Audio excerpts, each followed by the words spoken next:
remember, knowledge is power.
The sauce that they put on the ceviche, on the seafood ceviche.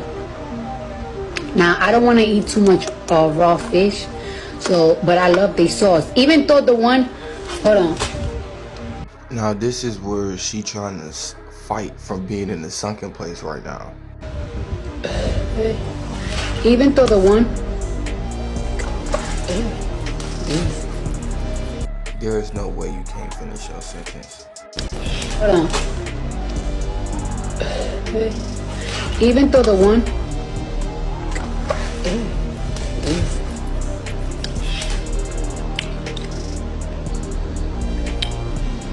I hate humans. Humans I hate.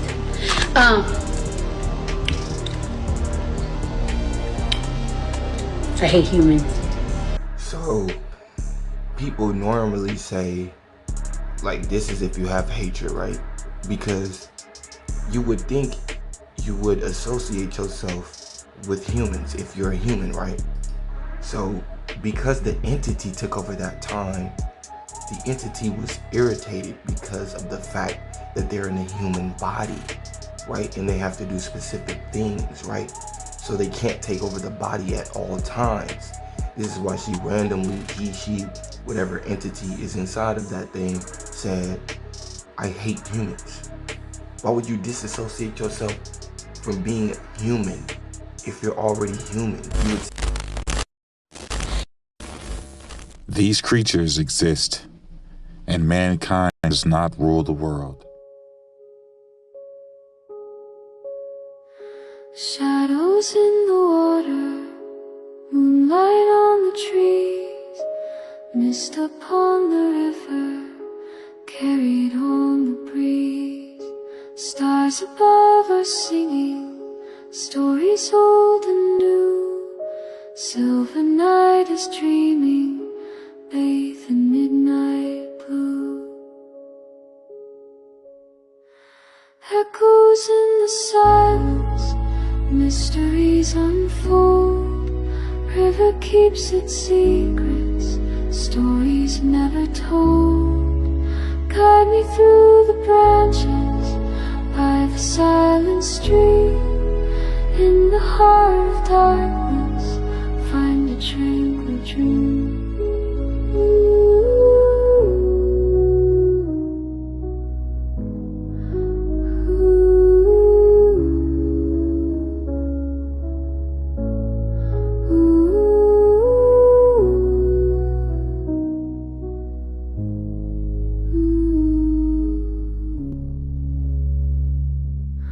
Lost within reflections, time is slowing down. Mountains in the distance, cloaked in silver gown.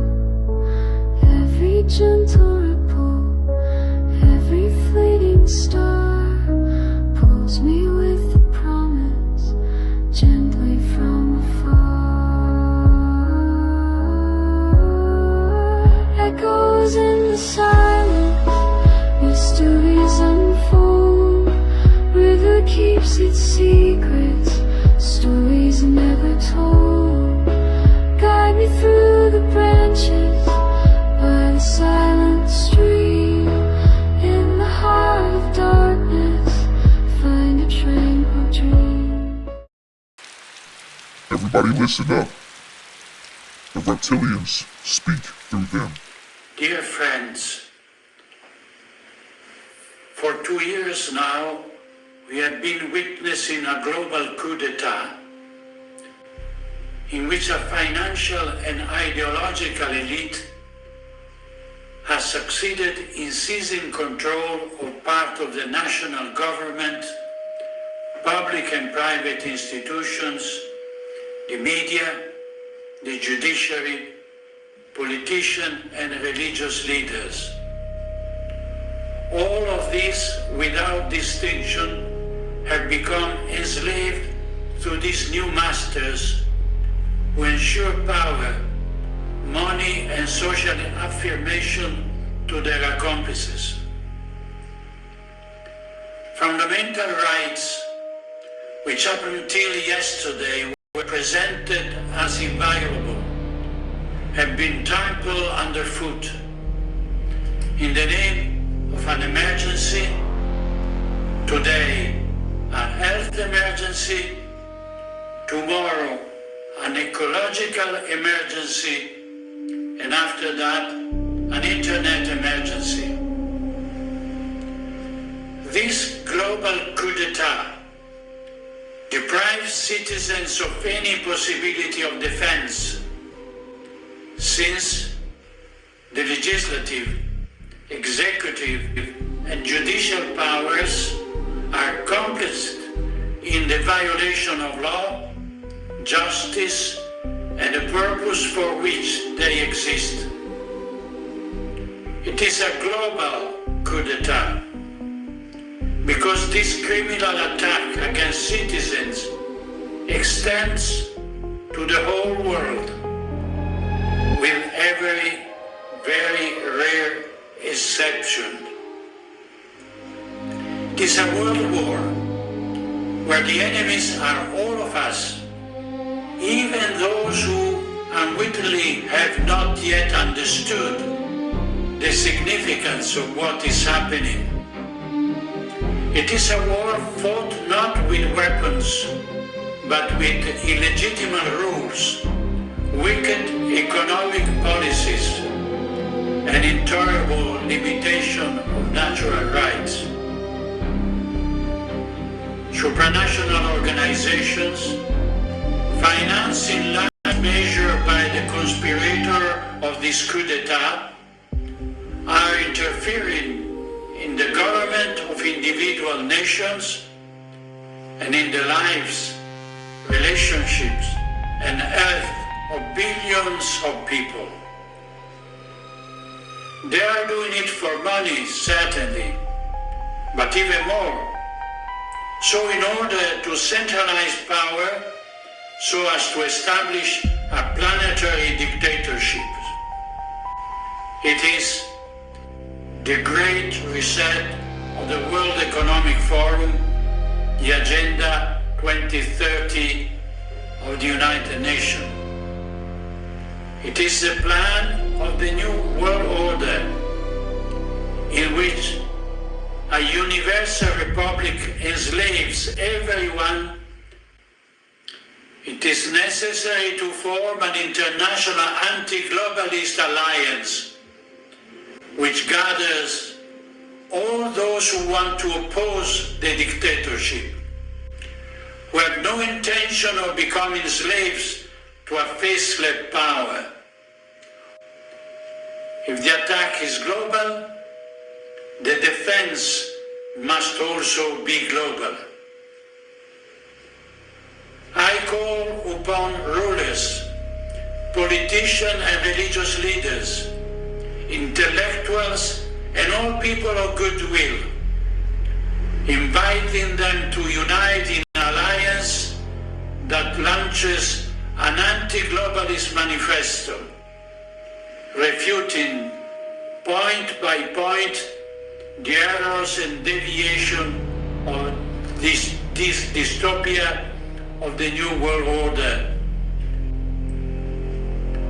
This anti-globalist alliance will have to bring together the nations that intend to escape the infernal yoke of tyranny and affirm their own sovereignty, forming agreements of mutual collaboration with nations and people who share the principle and the common yearning for freedom, justice, and goodness. It will have to denounce the crimes of the elite, identify those responsible, denounce them to international tribunals, and limit their excessive power and harmful influence. It will have to prevent the action of the lobbies, above all by fighting against the corruption of state officials and those who work in the information industry, and by freezing the capital used to destabilize the social order. In nations where the government is subservient to the elite, they will be able to establish popular resistance movement and communities of national liberation, including representatives of all sectors of society who propose a radical reform of politics inspired by the common good and firmly opposed to the neo-Malthusian project of the globalist agenda. My appeal is made to political leaders and to rulers who care about good of their citizens, leaving aside the old system of political parties and the logic imposed by a system enslaved to power and money, disrupting the old system and putting aside the hostility that are desired by the enemies of humanity in the name of dividend and impera. We do not accept our adversaries' rules because they are made precisely to prevent us from reacting and organizing an effective and incisive opposition. Let us found this anti-globalist alliance. Let us give. It is a simple and clear program. And let us free humanity from a totalitarian regime that brings together in itself the horrors of the worst dictatorships of all time. If we continue to delay, if we do not understand the threat that looms over us all, if we do not react by organizing ourselves into a firm and courageous resistance, this infernal regime that is establishing itself everywhere will not be able to be stopped. C'è chi ritiene di poter avere un rapporto personale, diretto, immediato con Gesù Cristo, al di fuori della comunione e della meditazione della Chiesa. Sono tentazioni pericolose, sono tentazioni dannose, sono, come diceva il grande Paolo VI, dicotomie assurde. Può succedere che qualche fratello o qualche sorella ci faccia problema o ci dia scandalo, ma il Signore ha affidato il suo messaggio di salvezza a delle persone umane, a tutti noi, a dei testimoni ed è nei nostri fratelli e nelle nostre sorelle, con il loro dono e il loro limite, che ci viene incontro e ci fa riconoscere. e questo significa appartenere alla Chiesa.